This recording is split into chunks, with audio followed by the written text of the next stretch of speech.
Okay, we're going to talk about charging in video 3. So I typed out all the definitions for you, so you don't really have a lot of notes to take on this one. I just want you guys to kind of listen here. You have to be able to understand each type of charging and what's going on with the charge for each one. Okay, so we've already talked about a couple types of charging so far. But before we get into the other ones, let's talk about conductors versus insulators. Okay, we've heard these words, yes? Yes. Yeah, okay. So here's the best way to explain them. Alright, it's probably most applicable with wires. So most of the wires that we have an insulator around them. Alright, and then the conductor runs in the middle.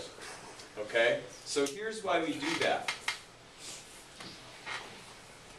It's more difficult for electrons to travel through the thin rubber coating than it is for the electrons to travel through many meters of the metal. Okay, they travel very, very easily through the metal. Metal's like an electron highway. Okay, the rubber coating, that's like an electron roadblock. Okay, they do not like to go through that stuff. So we also talked about it in this respect. Rubber holds on to its electrons much better. So if I do this, okay, if I do this, the rubber really clings to the electrons well. Okay, once it gets them, it doesn't give them up. So they stay in the same place. They don't even travel around on the surface of this. Okay, they stay localized. Alright, so that's kind of what the first thing we need to understand. Alright, here's kind of a cool online periodic table that you can find. And you can select different things. Here we got electrical conductivity selected. Okay, it's talking about the value, how good of a conductor each element is. So where do you notice we have the highest conductors? Okay, yes, which metals? Copper. Okay, check these out right here. Copper, gold, alright, copper, silver, gold, right? Okay, now we can't make wire out of silver and gold. Why not? Obvious reasons, right? Okay. Copper, alright. Highly conductive, and also it's still really expensive, okay, but it's not as expensive as silver and gold, so that's what we make our conductors out of mostly. Okay, so let's take a look at a couple insulators. All right, if I take this, charge it up negative, we can get something called polarization to happen. Okay, so we can take this balloon and we can find something that's also kind of an insulator. We can stick it up there. Okay, now polarization is technically not charging. It is just a redistribution of charge. Okay, and here's kind of what's going on. Alright, if we take something that's, let's say it's positive, it's not. Okay, well let's say it was. What would happen here is all of the atoms and molecules in the wall would turn their negative sides towards the balloon. Okay? Now the wall is not a conductor. If it was a conductor, all of these negatives would actually travel and go into the balloon. Okay? So really what's happening is they're just kind of turning. Alright, you guys learned in chemistry water is a what? Molecule? Polar. Okay, it's a polar molecule. And so we can also do this with, I'll leave that one up there. We can also do this with a stream of water. So,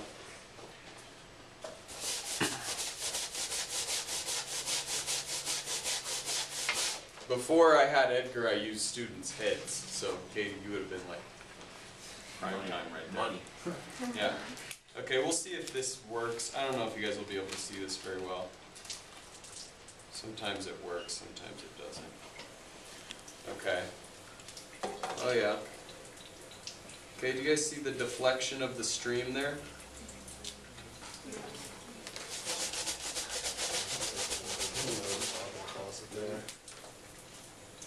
Okay, it's probably kind of hard for you to see, but the stream's being deflected there. Yeah, the sink's got a big leak. Okay. That failed.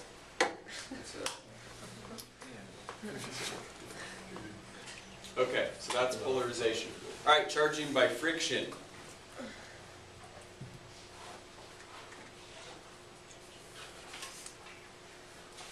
Yeah. Okay, so this right here, this is friction charging. All right? I'm taking something with high electron affinity. It grabs electrons very easily. All right, and I'm literally, using friction, stripping electrons off of Edgar, and they're running around on here. Okay, you guys see that? You see the electrons running around there? Okay, the problem with electrostatics is we can't always see this stuff, okay, but we can't see the effects of it, right? Okay, stuff like this. All right, but it's a difficult thing to study because we can't see the electrons.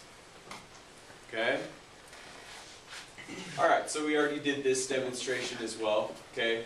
We have a rubber rod and fur.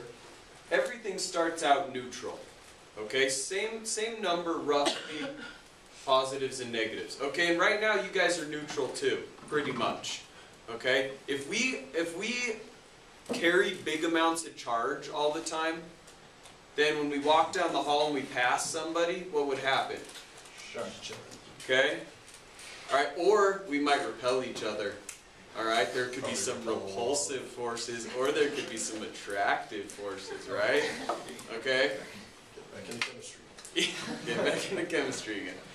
Okay, so things are mostly neutral. All right? It takes a lot of work to separate charge because charge likes to neutralize. We spend lots of money separating charge all the time. That's how we get our electricity. Okay, that's how we get our batteries. Jessica? So what happens when your shirt gets staticky? Okay, so your shirt gets staticky due to friction charging. And we'll get to that here in just a second. Yeah, that is this right here. Okay, so this is your shirt. Or that's your shirt. Okay, and it kind of happens with cotton too, but it happens more with like wool or corduroy material. Okay, alright, so let's look at this. Rubber's a better insulator than fur. So what happens is the rubber will grab those extra electrons. Probably not all of them. Okay, but this is just an example. Alright, it's the opposite with this one though. Okay, here the cloth is going to grab the negatives. Silk will cling on to the negatives very, very well. Okay, Lila? Why is it that some materials prefer to strip? It's all about what the materials are made of. It's all about the composition, the atoms that the materials are actually made of. Okay, so in chemistry they really get into that. Why exactly is silk going to cling on to electrons better than fur? I don't really know. Okay, but it's about the actual composition of the material. Okay, Nikki? Does that have anything to do with coefficient of friction? I guess that would determine how much actual force was present for you to do that.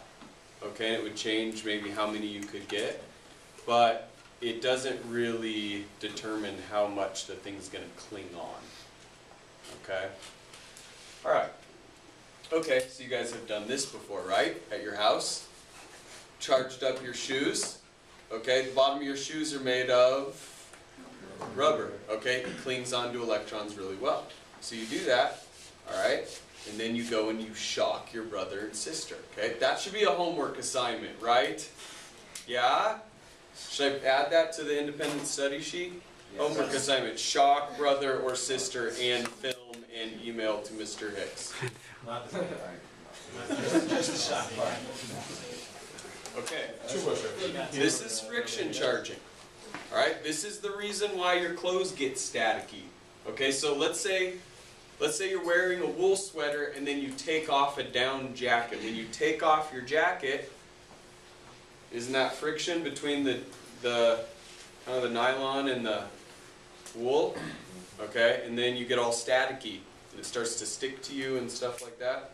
Okay, in my old classroom, I'd take my jacket off it over by the file cabinet. I'd hang it up, and the dang file cabinet would shock me every day for like 5 years, and then I moved to sophomore land out here and never shocked again. Have you guys seen Office Space where he gets shocked by the doorknob every day on the way into work? You guys missed that.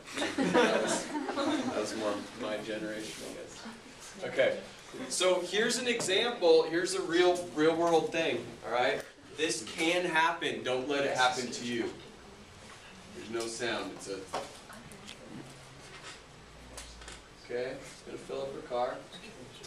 It's going to check her Facebook status. Oh, come back out. Oh! So don't get in your car. Tap, tap. No. Okay, so normally you get out of your car and the first thing you do is you touch the gas pump, and when you do that, you will automatically discharge any static electricity. Okay, certain seats build up more static than the other. Okay, but what she did was she then started the gas, got back into her car, sat on the seat, and then charged up, okay, by sliding across the seat. So she either gained negative or positive charge, we don't really know. But then when she touched next to where those fumes are, got a little mini explosion, right? Okay, that's friction charging right there. It happens less with leather seats, happens mostly with upholstery seats, which is what most cars have. So, gotta kind of watch out for that a little bit. Anybody ever heard of this happening to like a friend or a relative or anything? Heard rumors, but no confirmed cases.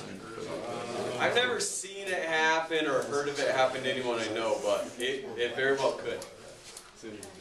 Okay, this is called an electroscope. Electroscopes have a conductor, and then they have a little set of gold leaves down here. Okay, and we can kind of study charge with these things. We'll get some out later in class. But let's say we can get this thing to charge up positive. Okay? Aren't those things going to separate? Okay, they don't like each other. Alright? Too much positive in the same place. Okay, so now what we're studying here is induction. Alright, so we did polarization.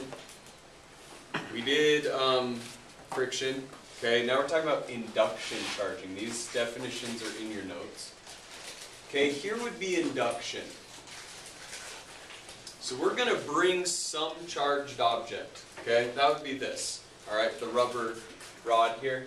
If we brought it close to something that is now a conductor instead of an insulator, alright, the charge is free to move in here, right? Okay, the charge in the wall is not really as free to move.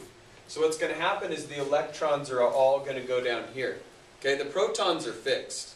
They don't really move, because they're where? In the nucleus, okay? The electrons going around the outside, they're able to move around, especially in conductors. This is called induction. Alright?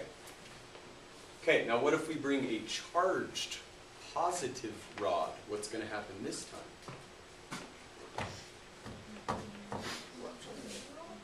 Okay. That's right.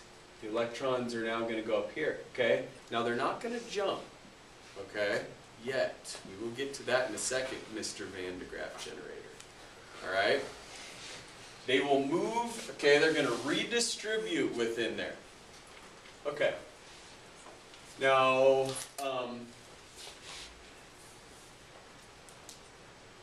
if we come over here and we touch this thing, we have given the electrons a place to go. Okay? We've given them a path to follow. That is not induction, but probably what? Conduction. That's the next one. That's conduction. Okay? Alright, and now this thing stays positive. Okay, conduction, that would be if we brought this down here and there's an actual touching. Okay? It's going to conduct a charge, right? And it's going to go to try and balance out. That would be conduction. Okay, so Van de Graaff generator. How many of you have seen one of these before? Every science teacher that you've ever had has a Van de Graaff generator, right? So should we just skip this part, not really play with the Van de Graaff? Go. Definitely not. We always play with the Van de Graaff generator. Okay? Now, let's talk about how it works though. Okay, check this out. Down here you got wool, here you have rubber. Oh, what's going on? What is this?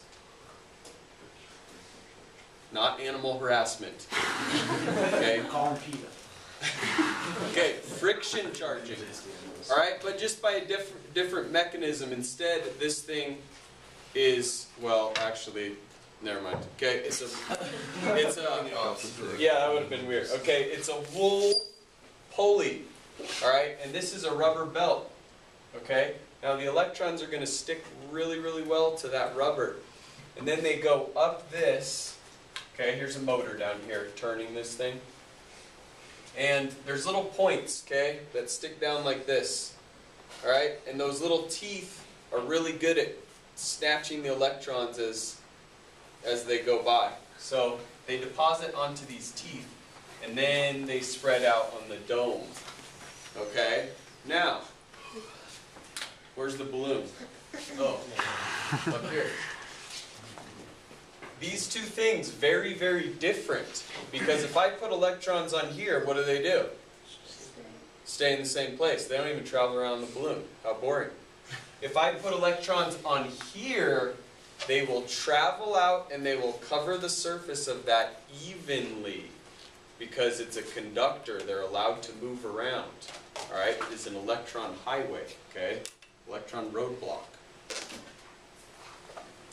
Okay, so let's see. Here's the actual insides of a Van de Graaff, and you can see the little teeth right here.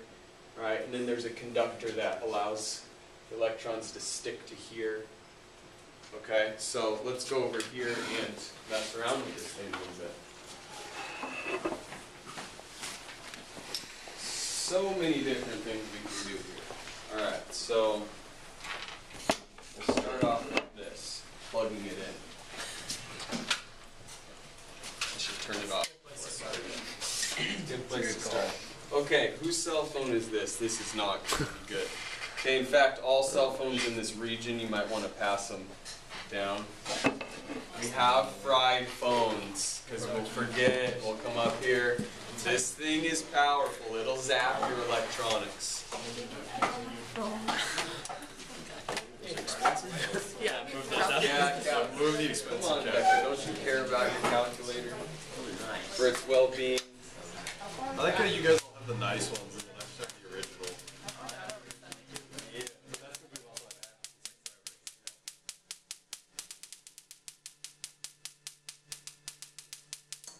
Okay, Luke, will you turn the light on?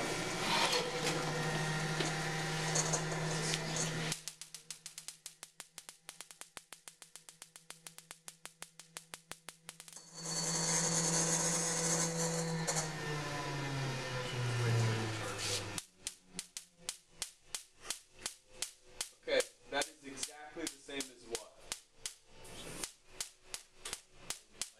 Lightning. That is lightning right there. Just on a very small scale. Okay? Lightning is just, lightning's the biggest static charge we can have. Okay?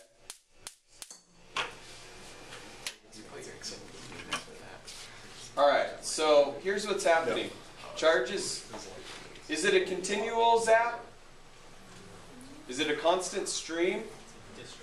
No. Okay, it is a periodic zap. It's happening like twice a second. If I hold this right here. Okay? So, what's happening is the electrons are building up on this. Okay? And they don't like each other. It's repulsive. Okay? When enough of them build up on here, they jump. Okay, and they jump all together. But air is not a good conductor. Okay? It doesn't just allow the electrons to do whatever they want. So there has to be a lot of them to be able to do that. Okay, now check this out. We'll tape this nail on here.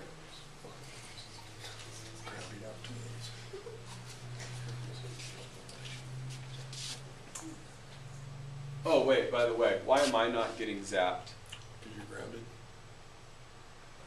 What's that mean? He's not I'm falling. grounded. Yeah, of course I'm standing on the ground. You have a wire. Oh, anybody see this sneaky little wire? Okay. If you wanted to mess with any physics teacher that's got one of these in their hand, you just sneak behind them and unclip that. Okay? And then they're going to get zapped big time. Okay? Because all of the electrons in here go through this wire, all right, and they go into this. Okay? You could attach this to anything. You could attach it to the sink. Okay? Any conductor, the plumbing is good. All right? But why don't they go through me? You have more resistance there in the metal. I'm not as good of a conductor. Okay? Now, if you were soaking wet in salt water, okay, you're a pretty good conductor. You're about as good of a conductor as a 100-watt light bulb. It's really bad. Okay? All right, here, the electrons are going to take the path of least resistance.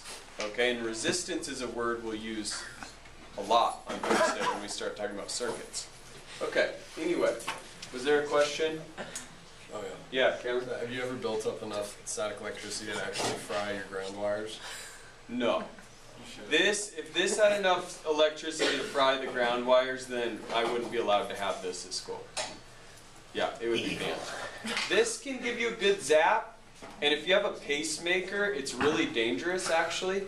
But for a normal person, it can kind of sting you, but it won't kill you or anything. It won't hurt you. Okay, now here's another cool thing. This thing gets to 350,000 volts. Okay, that sounds dangerous, right? You'll learn on Thursday, current is what kills you. Current kills. Okay, voltage. Does anybody know the voltage of that wall outlet? 120 volt. It's either one. It's between 110 and 120. Okay, this is 350,000. Okay, but this is less dangerous. All right, when we start talking about amps, that's what can electrocute you. Okay? All right. Lila? So what's occurring before you put the nail on there is induction. Because it's not touching before. Yes, that's right. Okay. Good. Cameron? So is an alternating current or direct current more dangerous to a person? They're both dangerous. Equally. Yeah. Okay, let's check this out.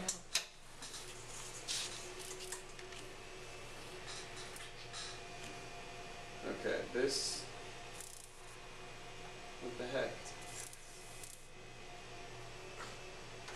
Let's turn it up a little bit. We're not getting very much excitement here.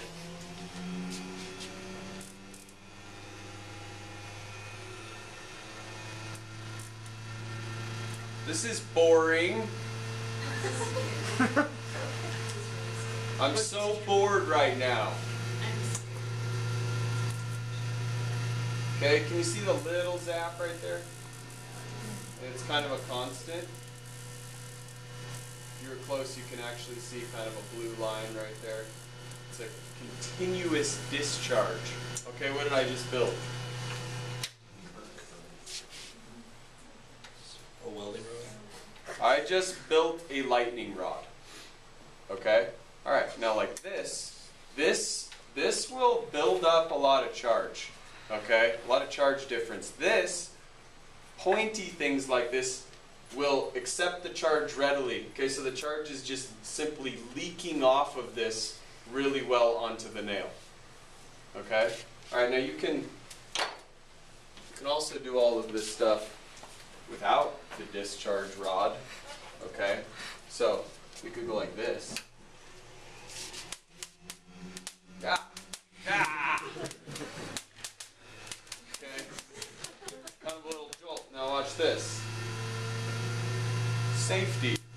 Okay, I'm getting a little bit of a zap every once in a while. Okay. Alright, but ah.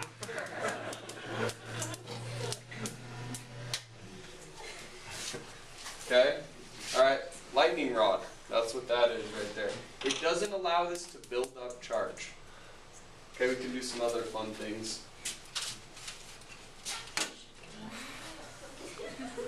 Cat.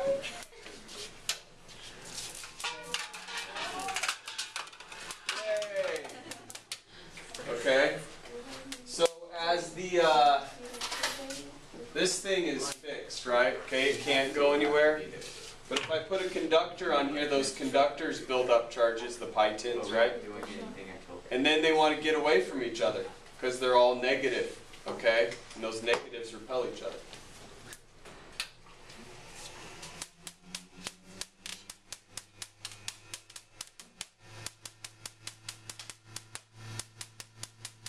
Okay, do you guys see what happened? Look at this, and then walk the dog. Okay, go around there. Alright, now we can take this over here and neutralize it. Okay, camera, will you grab that thing, Chandler? Okay. Alright, now this thing's neutral. Okay, watch what happens. Watch what happens now. Okay, do you guys see how it attracted to the Van de Graaff? Okay, then it touched the Van de Graaff very briefly and the ball became what? Charged. Charged what? Negatively. Okay? And now it doesn't want anything to do with the top of this thing. Okay? It's very difficult to get it. There's a lot of repulsion. Okay, whose law is involved right here? Coulomb's law. Okay, two negative charges, there's a repulsive force we could, it'd be hard to calculate because we don't know what the charge is.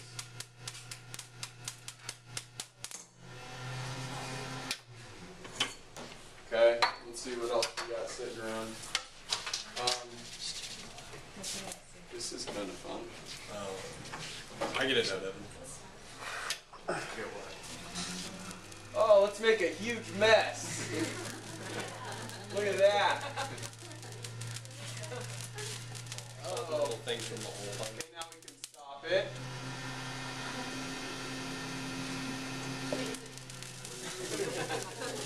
Oatmeal. Oh. Okay. Alright, do I have anything else to show you guys? Oh yeah, we can't forget the hair thing. Okay. Do you have time to show? Yeah. Not really, I hate it Are you actually. gonna blow out more lights? Can we talk? No lights. Can we connect? Can we hold hands and then connect to each other? Okay. No. Alright, so by standing on the bucket, I am Not grounded. Not grounded. They're not grounded well. yeah, I'm insulated, so the charge can't flow out of me, so it stays on me pretty well. Okay, now some of it leaks out. You can actually get a shot from your leg to, anything that's close by. Okay, but basically I'm insulated, and I'll let you guys try this too. Okay, whoever wants to can. All right, Rebecca, will you turn it on for me? Okay. Ooh. Yeah.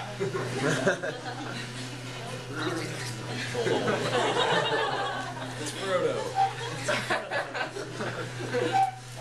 Okay, now I always like to do this. The charge grabs onto stuff, will stay on stuff better that's in this shape. Okay, but I can actually leak charge off by doing that. Okay, and you can kind of hear it. You can feel that? Okay, you can even throw it. And if I'm closer to the lights, we like to throw it at the lights, and it'll actually Short it up. It'll actually make them go out. Yeah, that's right there. Okay. You guys see that? Look at that. That's cool. Okay. And then if you're real quiet, can you hear that sound? Okay, charges leak off of points really well. Okay, in fact, Rebecca, can you turn that off real quick?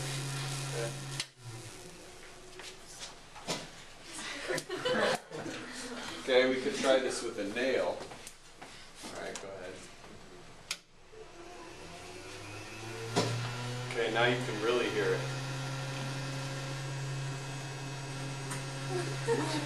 Okay, let's kind of move stuff around. Look at that. We always come up with new things to do with this every time we have it out. Okay. Want to get one long hair volunteer up here? Someone with light hair with not a lot of product? Yeah, Nicole? Okay, that's perfect. Okay, now Nicole, you will not get shocked if you do what I say. If you do it. Okay, yeah, step up on there. Alright. Okay, alright. I'll plug it Put your hand in there. Okay. Alright. Is it okay if I bring it on? On that hand it is. What about the other hand? Should I take this one off? Yeah, probably. Okay. Alright. What about the watch? Rebecca, Wait, go what about the ahead. watch? Oh, the watch okay? Yeah, take that off. Okay. I'm ready. Okay. Alright, now, don't let go of that thing. Okay. Okay?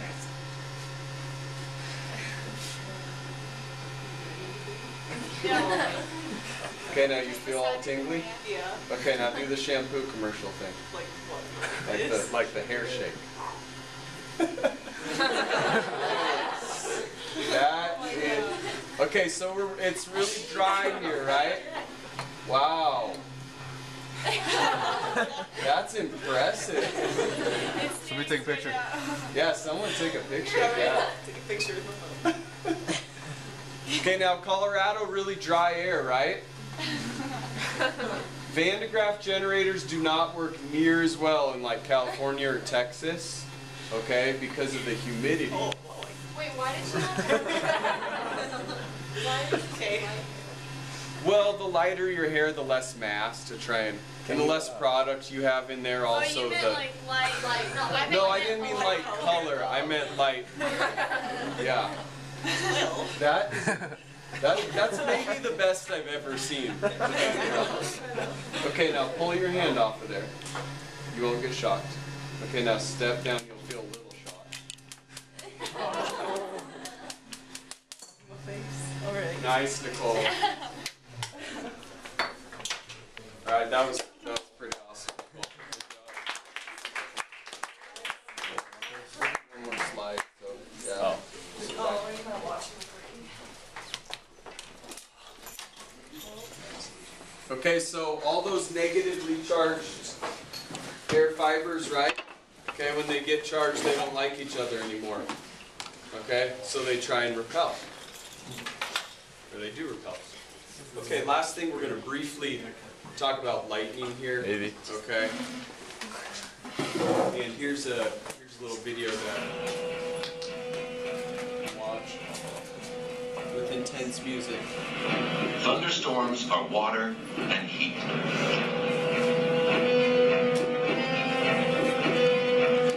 When pockets of moist air are heated by the sun, they rise. As they gain height, the air around them becomes cooler, and the atmospheric pressure lower. The moisture cools and condenses to form clouds.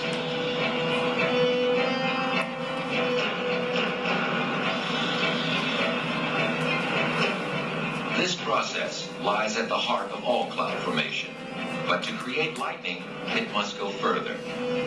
When conditions are right, with enough water and heat to drive the system on, the first small clouds grow and merge into larger ones, rising all the time. Some of the water drops become too large and heavy for the updraft of air to support them, and they fall as rain.